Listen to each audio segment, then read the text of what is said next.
Hello everyone, it's me JP from UniqueTutorials. Today in this video I'll show you how to change the color of spelling wavy underlines in Microsoft Word for computers. So without further more delay, let's begin. So firstly let me show you by opening the Microsoft Word software. So now you can see here one wavy underlines is showing up. So you can see by default its color is red. So in order to change this wavy underlines color, what you need to do is on your computer keyboard just press Win plus R to open the run program, and in the run program just type this command reset it. After that you can click on OK or hit enter on your computer keyboard. Now it will open the registry editor. Now on the left side just select this H key current user and click on this left arrow icon, and now just select this software folder and once again click on this left arrow icon.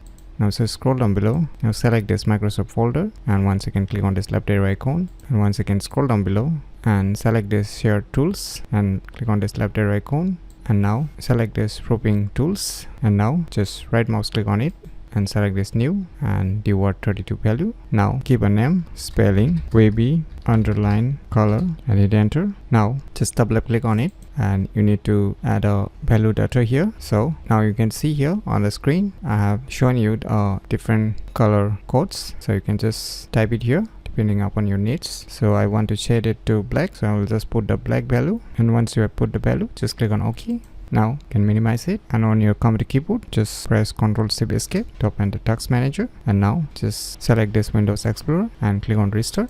Now just reopen the Microsoft Word. Now you can see the wavy underlines color has been changed into black in color, which was red in color by default. So finally we have changed this wavy underline colors, and if you want to restore it back to the default color, then just move back to the same option which I have shown you earlier and just right mouse click on this file and click on delete, and it will restore back to the default color. So by using these cool tricks, you can easily change the color of spelling wavy underlines in Microsoft Word for computers very easily. So if you never known about these cool tricks, then you should definitely give it a try. So if you find this video tutorial useful, please click on the thumbs like button, and if you're new to our channel, click on the subscribe button, and lastly, thanks for watching.